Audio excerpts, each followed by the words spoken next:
Hola, buenas noches, bienvenidos a mi canal. Hoy, viernes 12 de agosto del 2022, será este video en el que voy a presentar tres de los últimos libros que he comprado, como ya es de costumbre aquí. No sin antes mencionar el libro que estoy leyendo ahora, se llama El libro de los dragones. Lo mostré ya en algún vídeo anterior, escrito por Roger Lancelin Green y publicado por Ciruela. Es un formato en tapa blanda con solapas.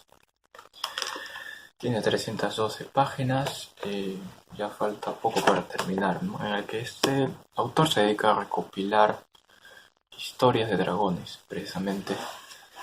Faltaba más. Desde la antigüedad, escritos en la antigüedad, pasando por la Edad Media, no olvidando, por supuesto, incluir las historias de dragones escritas o que pertenecen al folclore tradicional y hasta los tiempos más recientes, ¿no? Autores como Edith Nesbit, que por cierto, de hecho, el primer libro, y recomiendo también si es que alguien está interesado en esto, el primer libro de Edith Nesbit, el único además que he leído, se llama Historias de Dragones. Es un libro bastante interesante, hay varias historias sobre dragones, me gustó bastante, excepto, y aquí también quisiera dar como una advertencia. Eh, es un poquito difícil decirlo, ¿no? No os ilusionéis mucho con este tema de los dragones, porque eh, a veces puede parecer, por lo menos a mí, lo que más me gusta son las historias en las que los dragones y las personas puedan vivir en paz, puedan ser compañeros, puedan coger grandes aventuras, ¿no? Sin embargo, ese no es, es cierto que hay alguno que otro relato en el que muestra más o menos eso, pero no es lo más normal, digamos así. Porque tanto en el libro de Nesbit como en este que estoy leyendo ahora, lo que pasa es lo siguiente, esto creo que es el patrón, lo que se cumple en casi todas las historias, en varias de ellas, lo más tradicional, es que está pasando algo malo porque un dragón ha llegado a un lugar y está matando a la gente, está asolando a la humanidad y las personas están muriendo, los animales también, e incluso algunas veces en que el dragón está pidiendo que le lleven, ¿no?, animales, tantos bueyes, tantas ovejas, incluso a personas, para que se las coma y así no ataque, ¿no? Y siempre hay, o pasa más o menos esto, que en un lugar, el rey de ese lugar eh, dice que aquella persona, aquel caballero que pueda matar al dragón, va a casarse con la princesa y le va a dar oro y mucha riqueza. Y muchos lo intentan, pero finalmente perecen en ese intento. Hasta que hay uno que aparece, que sale, a veces es un príncipe, a veces no es un príncipe ni nada. Y que muchas veces no necesariamente desde el principio inmediatamente va a enfrentarse al dragón, porque esto ya es casi de entrada es una pelea perdida. Sino que va a consultar con con ciertos sabios o brujas o magos para buscar la manera, ¿no? Y este le va a aconsejar y no va a ir donde el dragón, sino a otro lugar a tener que hacer algunas cosas y finalmente lo va a conseguir, ¿no? Eso es básicamente de lo que van muchas historias. Eh, entonces, esto básicamente es lo que sucede en la mayoría de las historias. Hay una que me gustó bastante, que es el principio de la antigüedad, que se llama El muchacho y el dragón, que es muy bonito. Pero como había estado mencionando de Nesbit, otros autores más recientes como el mismo C.S. Lewis, el autor de las Crónicas de Narnia, o Tolkien. De hecho, Tolkien aparece también un dragón. Quizá a mí más lo que más me gusta en las historias de dragones, que me gusta en las historias en las que, por ejemplo, si este libro pudiera ser solamente, pudieran haber dos o tres historias de dragones un poco más extensas y no tanto que haya una recopilación de varios artículos, aunque es interesante también, pero quizá no sea lo que más me gustaría. Pero como os digo, me gusta bastante este libro y lo recomiendo, por supuesto. Pero Aquí, por ejemplo, en el libro de El Hobbit de Tolkien aparece el dragón Smaug. Y yo siempre pensé, porque nos dicen desde el principio, ¿no? Que el dragón Smaug habla, le temen. em, y yo no pensaba que el dragón podía hablar, sin embargo, sí puede hablar. Y puede no solo hablar, sino que puedes tener una conversación con él. Y de hecho, una cosa bastante curiosa es que desde el principio Smaug está tratando que Bilbo revele su nombre. Y Bilbo, eso es algo que Bilbo protege. Porque para Gandalf, todas las historias tienen de alguna manera eh, o están construidas sobre los idiomas, porque primero Tolkien tiene que inventar los idiomas y luego empezar a escribir las historias, ¿no? Como el Sindarin o el Quenya, en el que en este mundo el nombre de un personaje dice de él, es decir, el nombre es lo que él es. Por ejemplo, Gandalf es, es una palabra compuesta. No recuerdo exactamente lo que significa, pero una parte de esta palabra significa vara. Entonces, cuando Gandalf entra a un lugar, creo que esto sucede en El Señor de los Anillos, lo cual no sé por qué no he leído todavía ese libro. Él pronuncia una palabra y el extremo de su vara se enciende.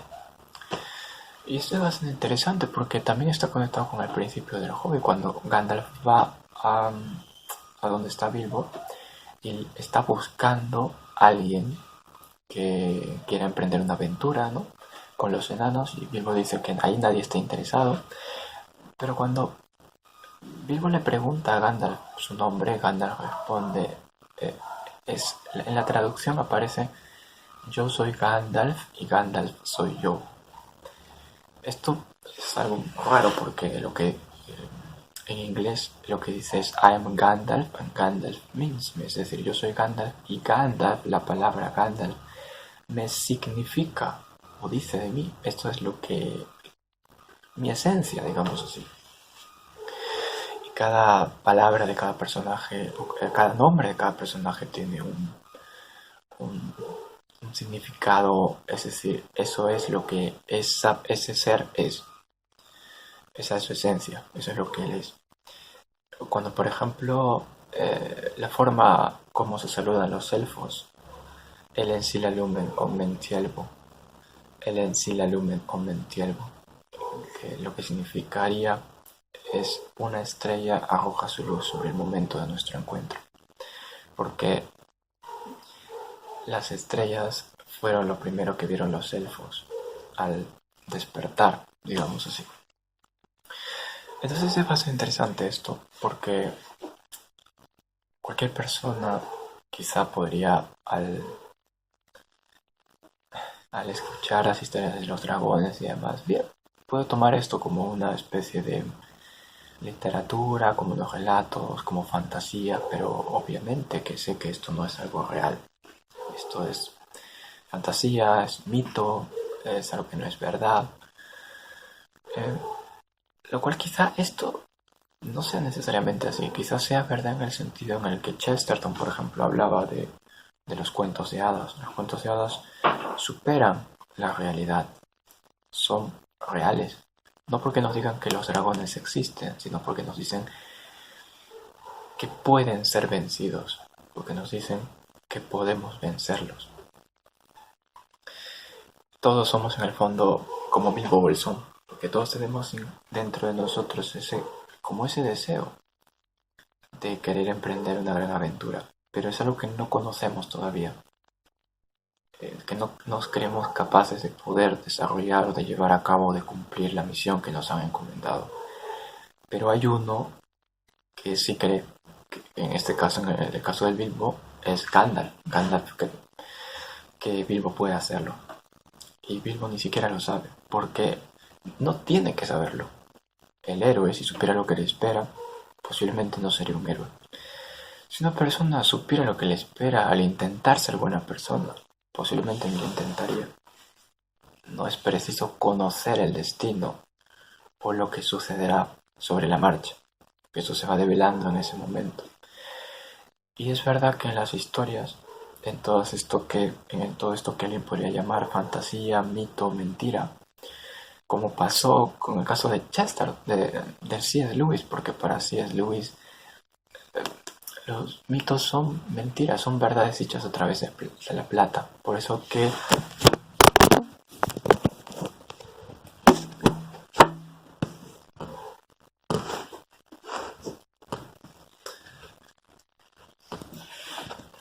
Tolkien eh, escribió un poema, se lo dedicó, llamado Mitopoeia, de filo mito a miso mito, del que ama los mitos al que los odia, aunque Luis no es que odiara los mitos, ¿no?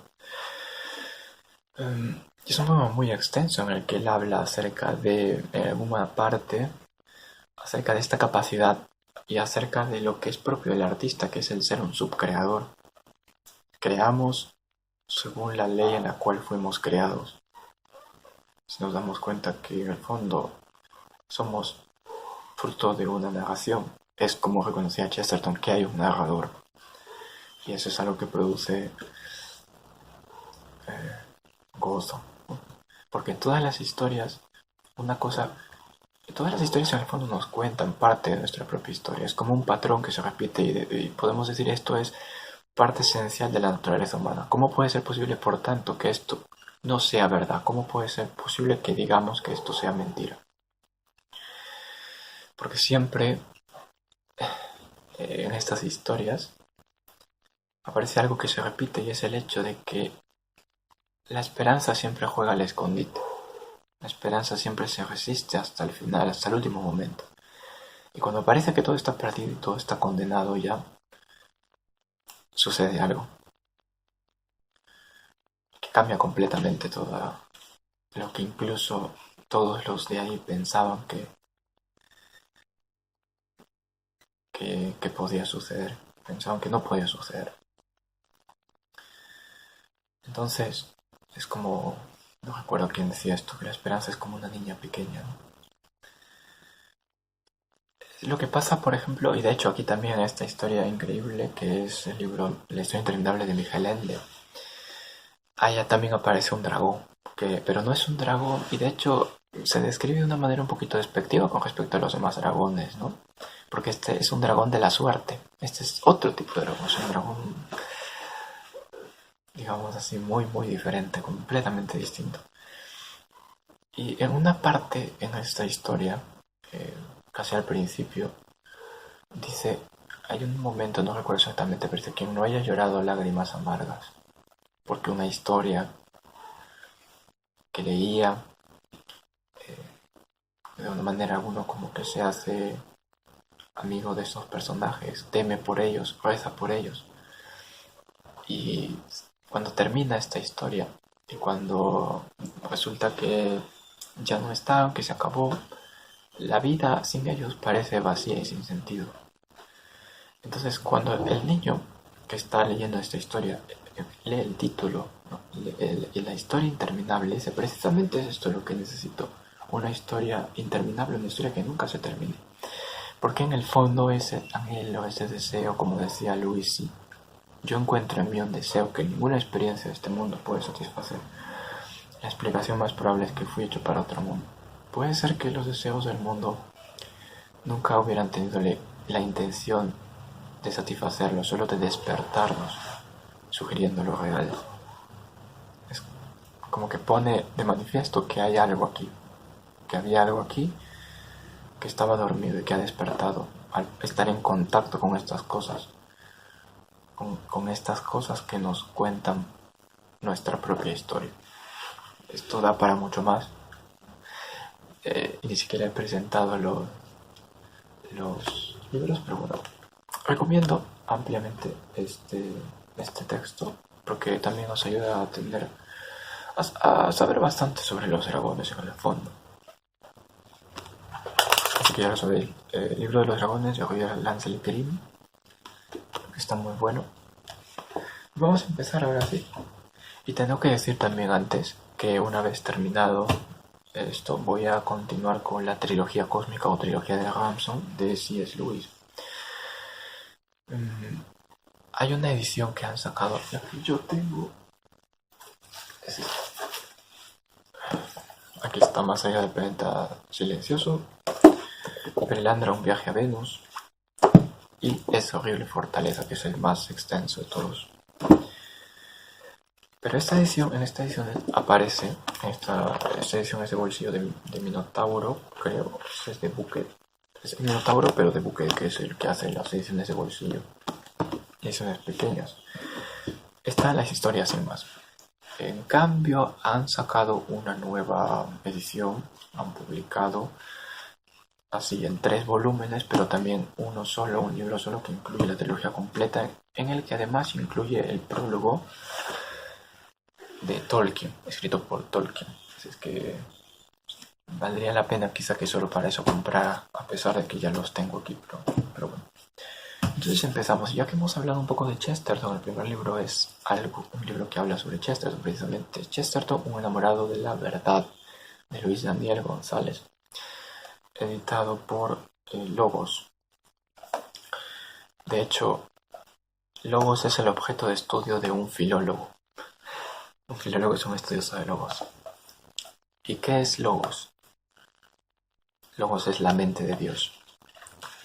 Y en este libro, que fue impreso en Argentina en el 2017, nos hablan acerca de Chesterton, un poco sobre su vida, y están divididos por categorías, digamos así, en cada capítulo, libros de Chesterton, de distintos géneros que cultivó, por decirlo de alguna manera. Por ejemplo, tenemos aquí las recopilaciones de artículos periodísticos, porque sabemos que Chesterton escribía, era periodista básicamente, un periodista que escribía acerca de todo. Los libros de viaje también están presentes aquí, libros que hablan sobre la fe, ensayos como Lo que está mal en el mundo, Herejes, Ortodoxia, que es una de sus obras principales, y nos hablan también sobre eso. Los ensayos históricos y biográficos como de George Bernard Shaw, San Francisco de Asís, Tomás de Aquino, Charles Dickens, entre otros. Tenemos también las novelas como La esfera y la cruz, El hombre que fue jueves, que es el primero que yo leí, La taberna errante. Y tenemos también los relatos del padre Brown. Y tenemos también otros relatos de intriga, como los cuentos del arco largo, El hombre que sabía demasiado.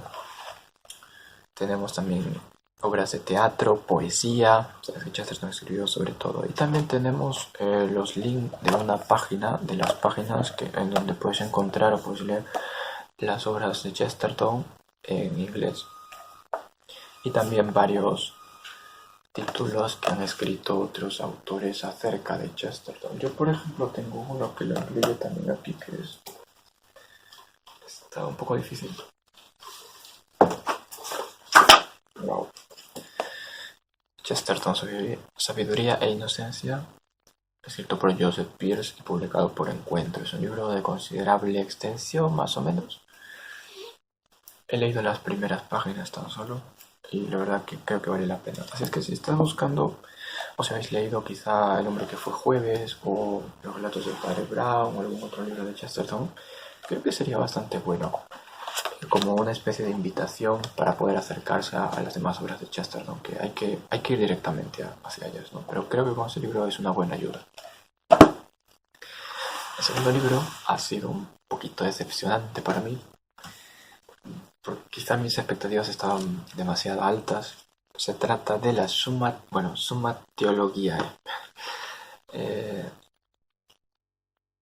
de Santo Tomás de Aquino, por supuesto, la Summa Teológica de Santo Tomás de Aquino, editado por la Biblioteca de Autores Cristianos, la BAC.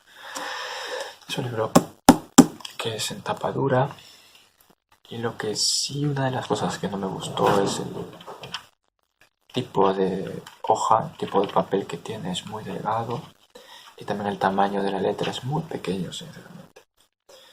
Y luego, y esto quizás sea lo que más me disgustó, es que por momentos la tinta parece como que se acaba,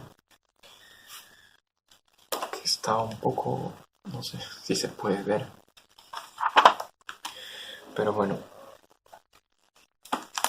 Y además es una edición que está toda en latín, está escrita en latín. No es una edición bilingüe, sino que es totalmente la prima pars, precisamente es la primera parte de la Suma Teológica escrita en latín. Entonces, como sabéis, la Suma Teológica se divide en 3 partes. La prima parte es esta.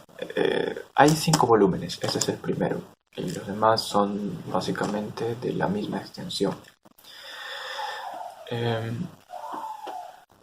La segunda parte está dividida en 2 partes, porque es muy extensa. La prima secundae, o sea, la primera parte de la segunda parte, y la segunda secundae, que es la segunda parte de la segunda parte, segunda, genitivo. Y la tertia, que es la tercera parte. En este libro de aquí, la primera parte o la prima pars, es donde se abarca el estudio del Dios uno y trino. Y como sabes, la Suma Teológica está estructurada por cuestiones. Aquí está desde la primera cuestión, que habla acerca de la naturaleza de la doctrina sagrada, hasta la cuestión 119. Y cada cuestión tiene artículos. Puede tener un artículo, 2 artículos o 10 artículos.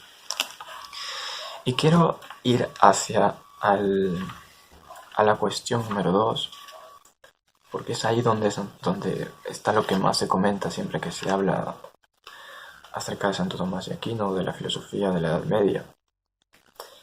Aquí está en la cuestión duo de Deo and Deus sit. Y aquí hay 3 artículos. Y vamos al tercer artículo, que es Utrum Deus sit. Videtur quod Deus non sit. Esta es la forma en la que está estructurada la Suma Teológica, ¿no? Videtur quod Deus non sit. Parece que Dios no existe, ¿no? Y se ofrecen 2 argumentos por las que parece que Dios no existe. Vamos a leer el primero. Y porque luego aparece lo que se conoce como el set contra, ¿no? Que es contra esto está lo que dice tal, o lo que dice Aristóteles o San Agustín, o lo que está en el libro del Éxodo, en este caso aquí. Y luego está el respondeo, que es como el fundamento, y luego va a dar respuesta a cada una de esas objeciones, de esos argumentos. Este es el primer argumento. Dice: quia si unum contrarium fuerit infinitum, totaliter destruetur aliot.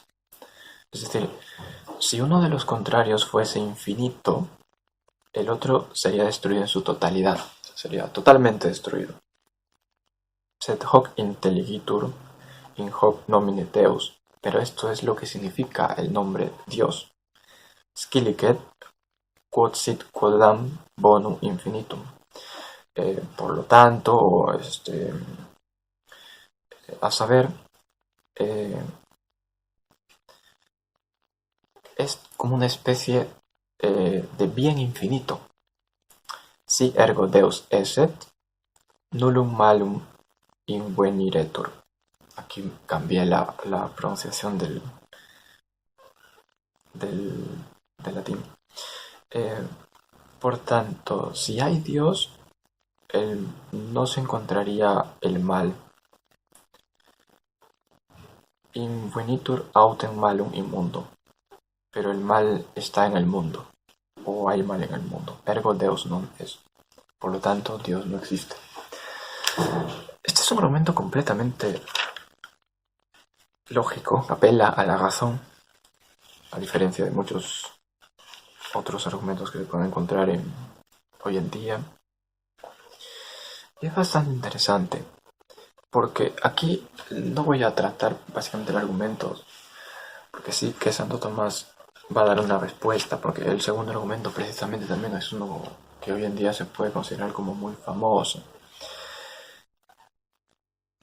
Sino para que os deis cuenta que en este libro que estoy sosteniendo, después de esto aparece el respondio, y aquí en el respondio, donde está el fundamento, es donde Santo Tomás desarrolla las 5 vías.